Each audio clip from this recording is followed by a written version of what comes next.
तो हेलो दोस्तों, भाई कैसे हो आप लोग। राम जैसे हम राधे राधे। उम्मीद करते हैं बढ़िया हो गए, राइट हो गए, फिटफाट हो गई। तो भाई आज का वीडियो लेके आ गए भाई नया हम, जो नरसिम्हा देव भगवान है, जो अभी उनकी मूवी रिलीज हुई है, माँ अवतार नरसिम्हा। तो भाई उनके बारे में हम एक कहानी लेके आ चुके हैं, एक वीडियो है उनकी आधारित उनके ऊपर। भाई कैसे उनकी मतलब ब्रह्मा जो अपने विष्णु भगवान है, माँ अवतार नरसिम्हा भगवान का जो अवतार उन्होंने कैसे लिया। तो हमारे भाइयों लोगों ने कमेंट किया है हमें वीडियो में, तो हम उनके भैया उनके लिए लेके आ गए भाई वीडियो। तो उन्होंने बोला था भाई, दो भाइयों ने कमेंट किया था कि महाअवतार नरसिम्हा भगवान के ऊपर आप रिएक्शन वीडियो जरूर बनाइए। और हमें अगर भाई किसी ने ट्रेलर नहीं देखा तो हमें ट्रेलर, भाई एक भाई ने बोला था ट्रेलर के लिए, तो हमने भाई उनको लिंक हमने डिस्क्रिप्शन में डाल दी थी, उनके कमेंट में हमें वो लिंक दे दी थी। और अभी तक आप नहीं देखा भाई ट्रेलर, तो हम इस वीडियो में भाई लिंक हम डाल देंगे डिस्क्रिप्शन में। तो भाई ट्रेलर वाला वीडियो देख लीजिए जाके, आप भाई ने देखा ना हो किसी ने। तो हम उनके आधारित वीडियो देखने वाले हैं भाई कि नरसिंह भगवान का कैसे उनका जन्म हुआ, क्या हुआ, किस कारण से उन्हें अवतार लेना पड़ा।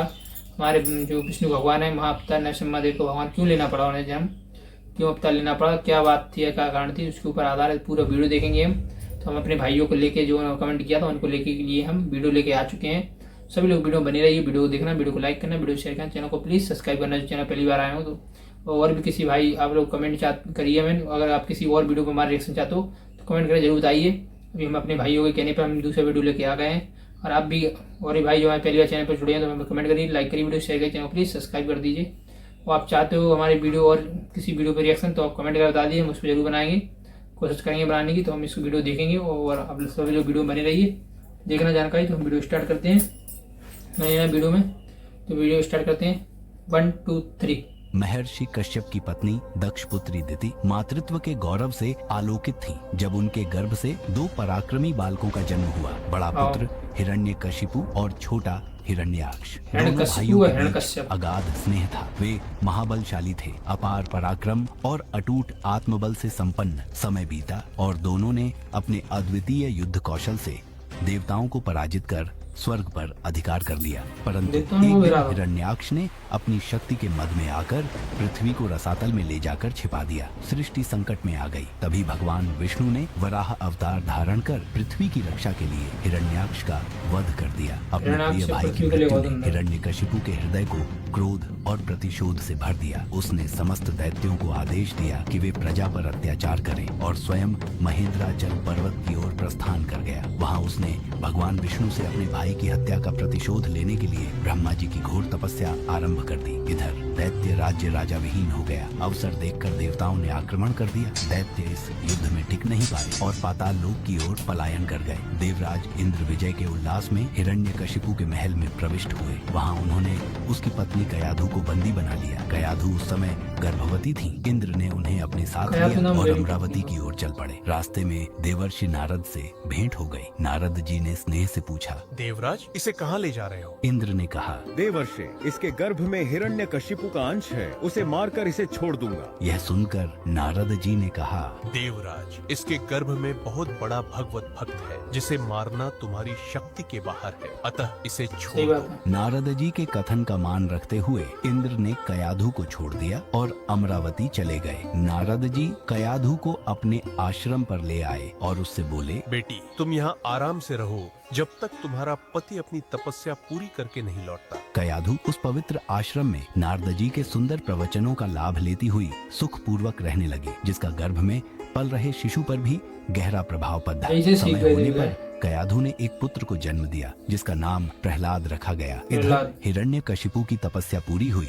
और वह ब्रह्मा जी से मनचाहा वरदान लेकर वापस अपनी राजधानी चला आया। कुछ समय के बाद कयाधु भी प्रहलाद को लेकर नारद जी के आश्रम से राजमहल में आ गई। जब प्रहलाद कुछ बड़े हुए तब हिरण्यकशिपु ने उनके शिक्षा की व्यवस्था की। पिता की अपेक्षाओं के अनुरूप प्रहलाद गुरु के सानिध्य में शिक्षा ग्रहण करने लगे। समय बीतता गया। एक दिन हिरण्यकशिपु अपने मंत्रियों के साथ सभा में बैठा था। राजमहल का वातावरण गरिमामय था। उसी समय प्रहलाद अपने गुरु के साथ वहां आए। जैसे ही प्रहलाद ने श्रद्धा से प्रणाम किया, हिरण्यकशिपु का हृदय वात्सल्य से भर उठा। उसकी आंखों में प्रेम झलक उठा। उसने स्नेह से प्रहलाद को अपनी गोद में बिठाया और मधुर स्वर में कहा, वत्स, तुमने अब तक अध्ययन में निरंतर तत्पर रहकर जो कुछ सीखा है उसमें से कुछ अच्छी बात सुनाओ। तब प्रहलाद बोले, पिताजी, मैंने अब तक जो कुछ सीखा है उसका सारांश आपको सुनाता हूँ, जो आदि, मध्य और अंत से रहित, अजन्मा, वृद्धि क्षय से शून्य और अच्युत है,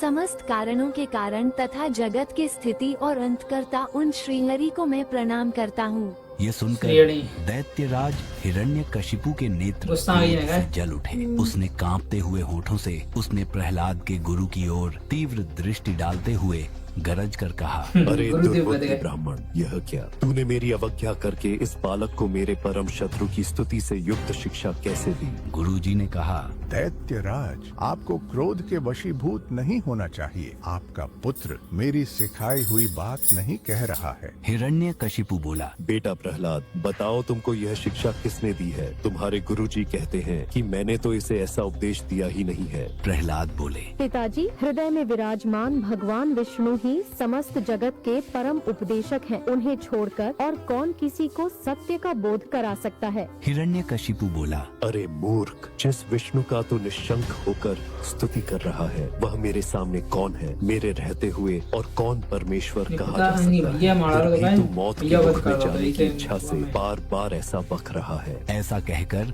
हिरण्यकशिपु ने प्रहलाद को अनेकों प्रकार से समझाया, पर प्रहलाद के मन से श्री हरि के प्रति भक्ति और श्रद्धा भाव को कम नहीं कर पाया। तब अत्यंत क्रोधित होकर हिरण्यकशिपु ने अपने सेवकों से कहा, अरे ये बड़ा दुरात्मा है, इसको मार डालो। अब इसके जीने से कोई लाभ नहीं है, क्योंकि यह शत्रु प्रेमी तो अपने ही कुल का नाश करने वाला हो गया है। हिरण्यकशिपु की आज्ञा पाते ही उसके क्रूर सैनिकों ने प्रहलाद को मारने के लिए अनेकों उपाय किए, परंतु जो स्वयं भगवान की शरण में था उसे भला कौन हानि पहुंचा सकता था। सैनिकों ने तीखे अस्त्र शस्त्रों से प्रहार किया, पर हर बार निष्फल रहा। उन्होंने उसके हाथ पैर बांधकर उग्र लहरों वाले समुद्र में फेंक दिया, लेकिन भी फेंक प्रहलाद दो की लो। भक्ति की नया अडिग रही। वह श्री हरि की कृपा से सुरक्षित रहे। दैत्यराज के सैनिकों ने उसे विषैले सांपों से डसवाया, पर्वत की ऊंची चोटी से नीचे गिराया, लेकिन वह पर्वत निडर, भी अचल फेंका। और अविचलित रहे। विष का घूंट भी उन्हें दिया गया, किंतु जैसे अमृत वैसे पिला बनकर होगा। उनके भीतर समा गया। जब सभी प्रयास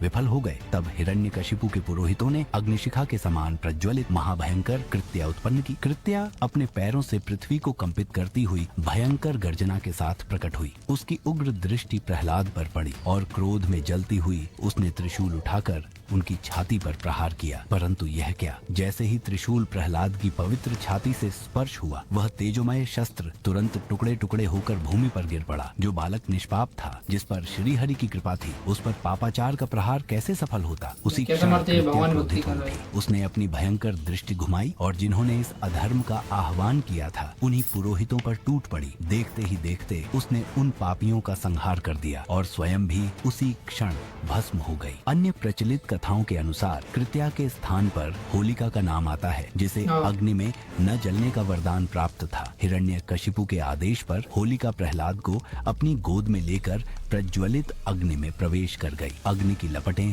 भयंकर रूप से प्रचंड हो उठी, परंतु ईश्वर की कृपा से प्रहलाद पूर्णतः सुरक्षित रहे। लपटों ने उनका स्पर्श तक नहीं किया। वहीं जिसे अपने वरदान का घमंड था, वह स्वयं अग्नि की भेंट चढ़ गई। जी लग गया होलिका वरदान भस्म तो हो हो गई। जब हिरण्यकशिपु के दूतों ने यह समाचार सुनाया तो उसका क्रोध और भीषण हो उठा। उसका चेहरा तमतमा गया, उसकी आंखों में ज्वाला भड़क उठी। वह अत्यंत क्षुब्ध हुआ और कड़कती हुई आज्ञा दी, रे दुष्ट, जिसके बल पर तू ऐसी बहकी बहकी बातें करता है, तेरा वह ईश्वर कहाँ है? यदि वह सर्वत्र है तो मुझे इस खंभे में क्यों नहीं दिखाई देता? तब प्रहलाद ने कहा, मुझे तो वे प्रभु खम्बे में भी दिखाई दे रहे हैं।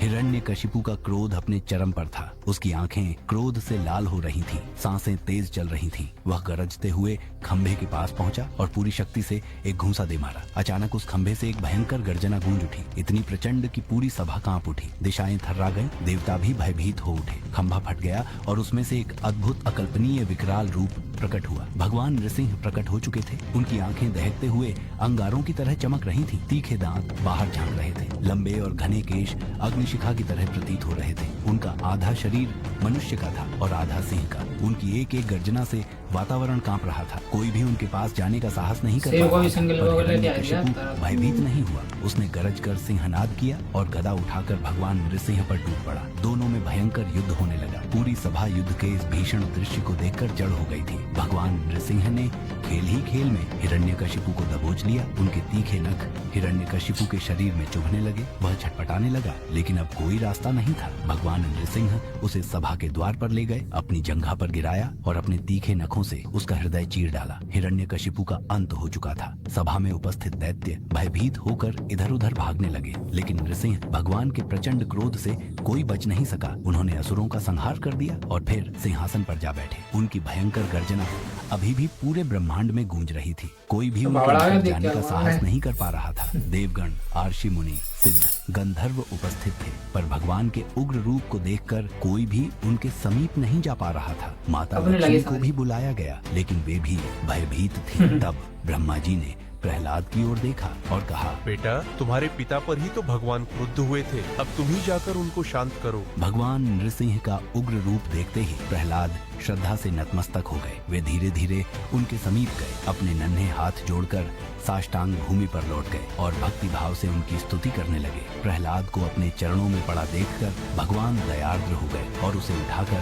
गोद में बिठा लिया और प्रेम पूर्वक बोले, वत्स प्रहलाद, तुम्हारे जैसे एकांत प्रेमी भक्त को यद्यपि किसी वस्तु की अभिलाषा नहीं रहती, पर फिर भी मैं तुमसे प्रसन्न हूँ। छोटी रकम आ गई तुम भगवान। केवल एक मनवंतर तक मेरी प्रसन्नता के लिए इस लोक में दैत्याधिपति के समस्त भोग स्वीकार कर लो। भोग के द्वारा पुण्य कर्मों के फल और निष्काम पुण्य कर्मों के द्वारा पाप का नाश करते हुए समय आने पर इस शरीर का त्याग कर तुम समस्त बंधनों से मुक्त हो जाओगे और मेरे परम धाम में आओगे। देवलोक में भी लोग तुम्हारी विशुद्ध कीर्ति का गान करेंगे। यह कहकर भगवान नृसिंह वहीं अंतर ध्यान हो गए। भगवान के अदृश्य होते ही समस्त देवताओं, आर्षि मुनियों और गंधर्वों ने श्रद्धा और भक्ति से स्तुति की। प्रहलाद का हृदय कृतज्ञता से भर उठा। संपूर्ण ब्रह्मांड में भगवान की विजय की ध्वनि गूंज उठी। विष्णु पुराण में भक्त प्रहलाद की इस पावन कथा को जो मनुष्य श्रद्धा से सुनता है, उसके समस्त पाप शीघ्र ही नष्ट हो जाते हैं। पूर्णिमा, अमावस्या, अष्टमी और द्वादशी के दिन यदि इसे सुना जाए तो मनुष्य को गोदान के समान पुण्य फल प्राप्त होता है। जिस प्रकार भगवान श्री हरि ने प्रहलाद जी को समस्त आपत्तियों से सुरक्षित रखा, उसी प्रकार वे उसकी भी रक्षा करते हैं जो श्रद्धा और प्रेम पूर्वक उनका चरित्र सुनता और गाता है। जो कोई इस कथा को हृदय से धारण करता है, उसके जीवन में सदा भक्ति, शांति और ईश्वर का आशीर्वाद बना रहता है।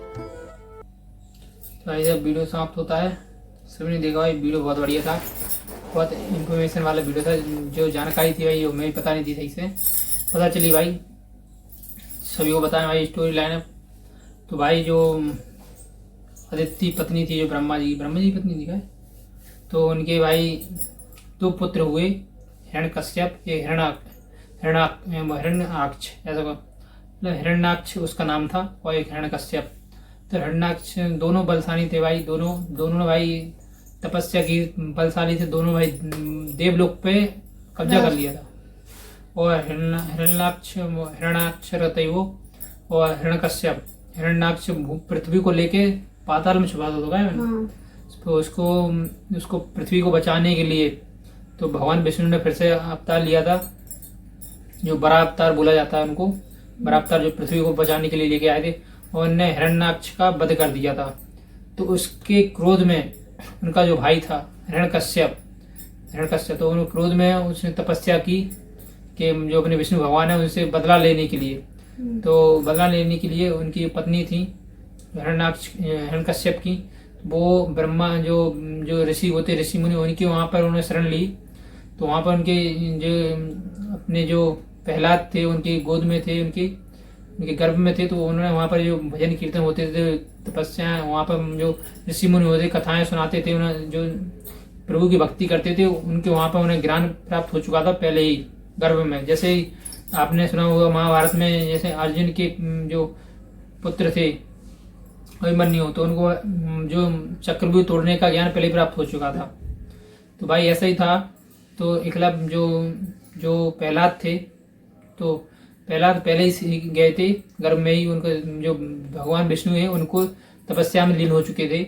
तो जैसे ही वो हिरण्यकश्यप तपस्या पूरी करता है तो वरदान मांगता है ब्रह्मा जी से कि मैंने कोई घर में मार सके, ना घर के बाहर ना घर के अंदर, ना कोई दिन में ना कोई रात में, ना कोई अस्त्र से ना शस्त्र से, ना कोई में जीव मार सके, ना कोई मनुष्य ना कोई दानव, ना ऐसा कुछ, ऐसा उन्होंने वरदान मांगा था।